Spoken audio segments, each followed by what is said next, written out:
देश की राष्ट्रपति द्रौपदी मुर्मू जमशेदपुर के कदमा स्थित जगन्नाथपुर मंदिर और आध्यात्मिक केंद्र की आधारशिला रखी।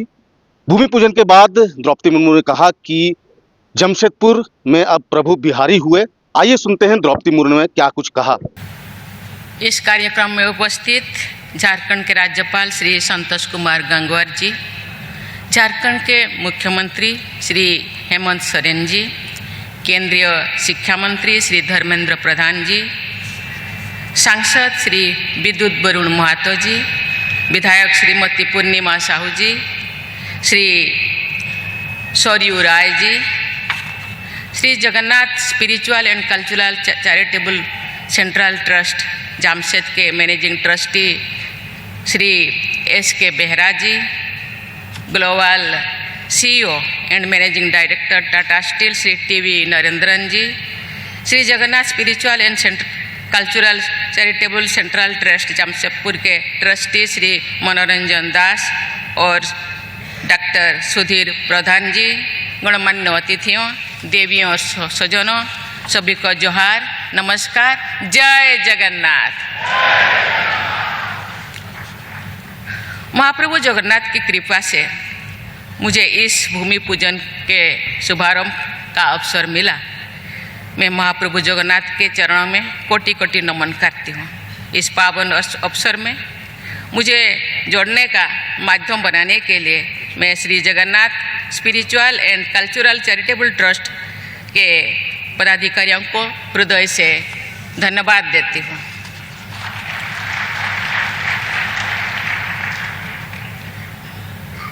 ये जगन्नाथ टेम्पल आज का समय सही समय है।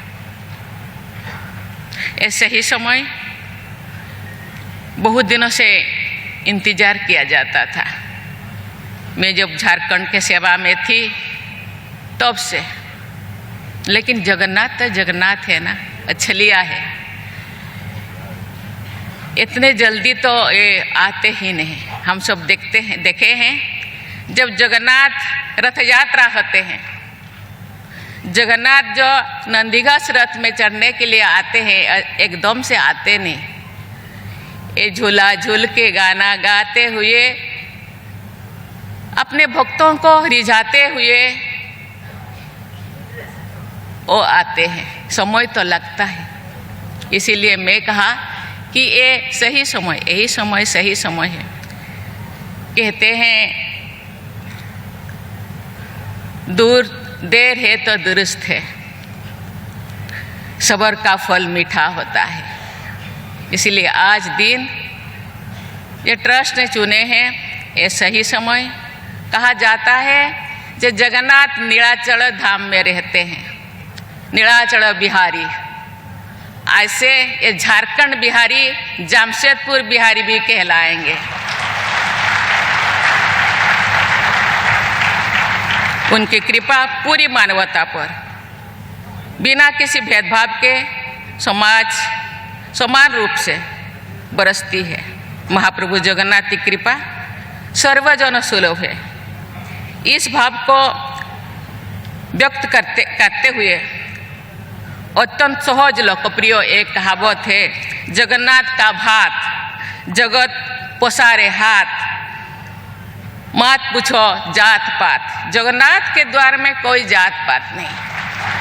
वहाँ जो टंक पानी होता है सब हाथ लगा के खाते हैं। वहाँ कोई छूत अछूत, जात पात, बड़ा छोटा का कोई भेदभाव नहीं। इसलिए जगन्नाथ जगत के नाथ कहलाते हैं। देवियों सज्जनों, भगवान बिरसा मुंडा की धरती पर आकर महाप्रभु जगन्नाथ से जुड़े पवित्र कार्यों का अवसर मिलने का मैं अपने आप को परम सौभाग्य मानती हूँ। झारखंड में आकर मेरी अनेक स्मृतियाँ जीवंत हो जाता है। जो मेरे समय पे यहाँ सेवा में मुझे दिया गया था, उस टाइम का स्मृति मुझे ताज़ा हो रहा है। राज्यपाल के रूप में यहाँ के लोगों की सेवा करने के जो आशीर्वाद मुझे मिला, वो मेरी विशेष शक्ति है।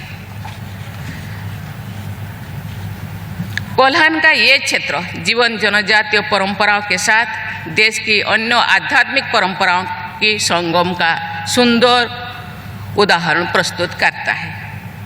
यहाँ के लोगों ने सदियों से चली आ रही परंपराओं को संजो कर रखा है। यहाँ विभिन्न समुदायों के लोग मिलजुल कर रहते हैं। ये सामाजिक सौहार्द महाप्रभु जगन्नाथ की भक्ति का प्रमुख आयाम है। महाप्रभु जगन्नाथ के पुरी में स्थित परम पवित्र मंदिर के निर्माण की कथाओं में हमें विभिन्न समुदाय के सम्मिलन के संदेश मिलते हैं। सवर्ण नामक जनजातीय समुदाय के राजा विश्वावसु भगवान नीलमाधव की नित्य उपासना करते रहते थे। राजा इंद्रद्युम्न ने अपने मंत्री विद्यापति को राजा विश्वावसु के पास भेजा ताकि वे भगवान नीलमाधव के प्रतिमा के विषय में जानकारी प्राप्त कर सके। ये एक लंबा कहानी है। राजा विश्वावसु की पुत्री ललिता के सहयोग से विद्यापति ने भगवान नीलमाधव की प्रतिमा के विषय में जानकारी प्राप्त की। इस प्रकरण से जुड़े अनेक कथा कथांतर विद्यमान है। ब्राह्मण जाति के विद्यापति और जनजाति समुदाय के राजा विश्वावसु की पुत्री ललिता के बीच स्नेह उत्पन्न हुआ और दोनों विवाह बंधन में बंधे हुए हैं। राजा इंद्रद्युम्न ने महाप्रभु जगन्नाथ, बलभद्र तथा देवी सुभद्रा की प्रतिमा सहित महाप्रभु जगन्नाथ के पवित्र मंदिर का निर्माण हुआ। आज भी विद्यापति के विश्वावसु के परिवार जगन्नाथ मंदिर में पूजा अर्चना करते हैं जब रथ यात्रा शुरू होता है। ये लोग मान्यता समुदाय को परंपरा स्नेह के साथ रहने की तथा एक दूसरे की अच्छी परंपराओं के साथ मिलजुल कर रहने की ये एक प्रेरणा देती है। मुझे विश्वास है महाप्रभु जगन्नाथ का ये यहाँ निर्मित होने वाला मंदिर अध्यात्म और सामाजिक सौहार्द का एक प्रमुख केंद्र बनेगा। झारखंड एक जनजाति समुदाय के लोग ज़्यादा रहते हैं। मुझे लगता है उनको भी ये जगन्नाथ मंदिर दर्शन करने का और यहाँ से जो सुख सुविधा आगे जो बेहरा जी ने यहाँ हम सबके बीच सामने रखा, उनको भी ये सुविधा मिलेगा और आगे बढ़ने का इनको भी रास्ता यहाँ से मिल सकता है। यहाँ भक्ति की विभिन्न धाराओं के लोग एक महाधारा में अवगाहन करेंगे, ये बहुत अच्छी बात है। महाप्रभु जगन्नाथ से जुड़े इस अवसर पर जगन्नाथपुरी की रथ यात्रा से जुड़े अनेक स्मृतियाँ के चित्र मेरे मानस पटल में जीवित हो रहा है। रथ यात्रा में जिस भावना के साथ अत्यंत विश्वास जनसमूह की भागीदारी होती है वो अद्भुत है तथा अतुलनीय है। ये पूरी विश्वास है ये समाज के लोग हर्ष से बात करते हैं। रथ यात्रा का आयोजन देश विदेश में मध्य अनेक हो रहा है अभी।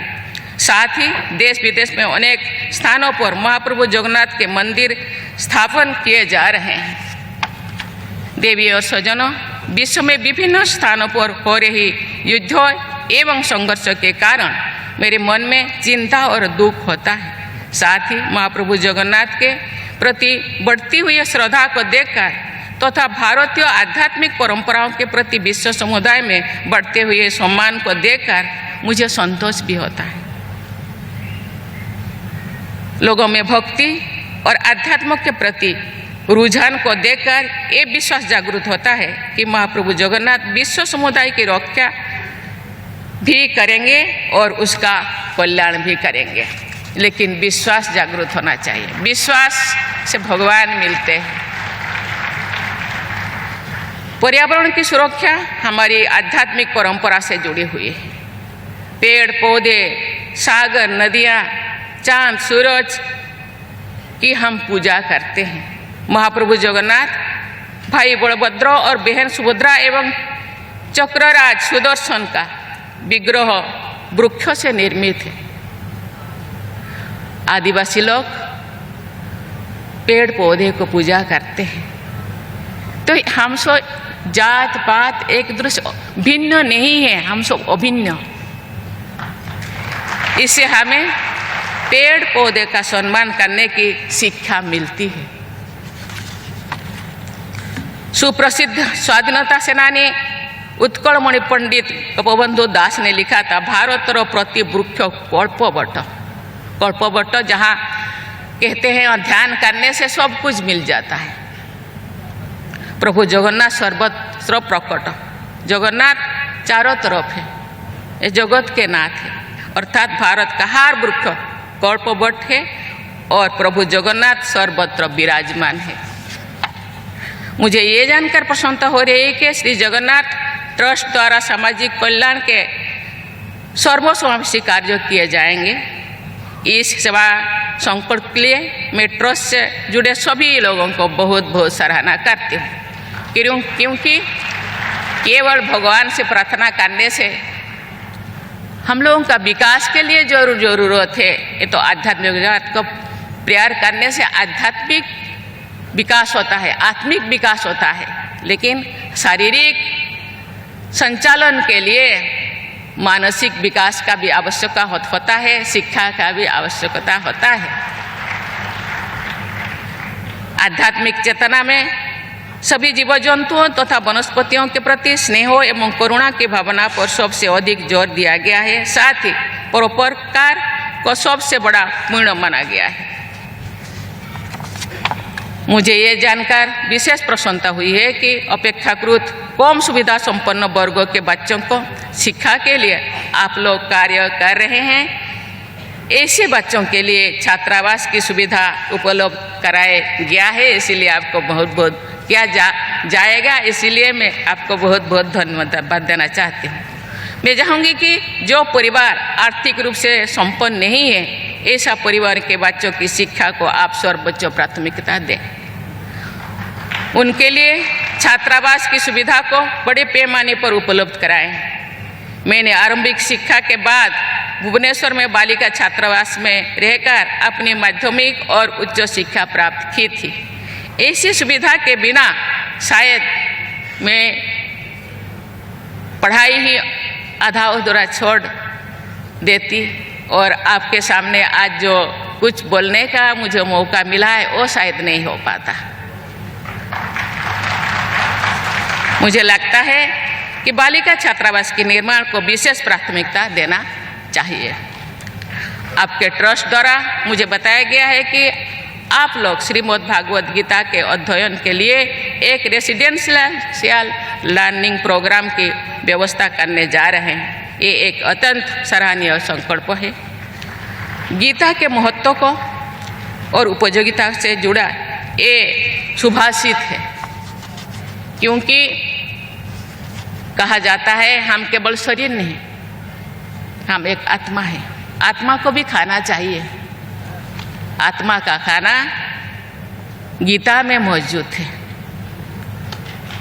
पेट का खाने के लिए हम सर्विस करते हैं, शारीरिक व्यायाम करते हैं, लेकिन आत्मा का खाना जहाँ मिलता है वो शायद छूट जा रहा है। उसको भी हमको साधना है, साधन करना है, और आत्मा का भोजन को भी हम ये पार्थिव शरीर के अंदर जो रहे हैं उनको भी खिलाना चाहिए। वो गीता में मौजूद है। इसके लिए ये जो व्यवस्था कर रहे हैं इसीलिए उनको बहुत बहुत धन्यवाद देना चाहती हूँ। गीता में लिखा है, गीता सुगीता कर्तव्या कोमे शास्त्रो विस्तरे। इस सुभाषित का भावार्थ है कि गीता का अध्ययन बहुत अच्छी तरह करना चाहिए। गीता का ऐसा गहन अध्ययन करने के बाद अन्य शास्त्रों के विस्तार में जाने की कोई आवश्यकता भी नहीं है।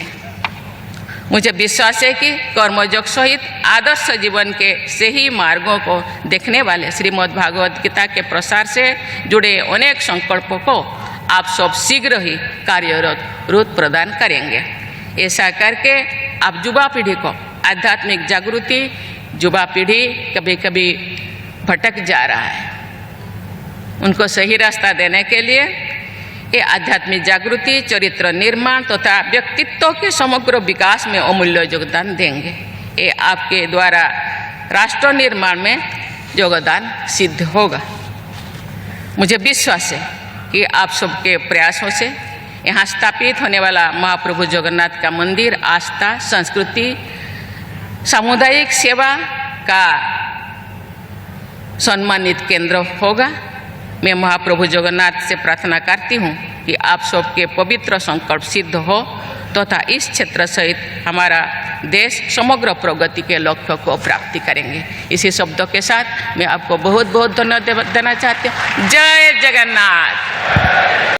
तो आपने सुना कि द्रौपदी मुर्मू ने क्या कुछ कहा। द्रौपदी मुर्मू ने साफ कहा कि जिस तरीके से अभी जगन्नाथपुर मंदिर की स्थापना हो रही है वो अभी सबसे उपयुक्त समय है। अपने सहयोगी प्रशांत मित्रा के साथ अंकुर सिन्हा, मिड टाइम, रांची।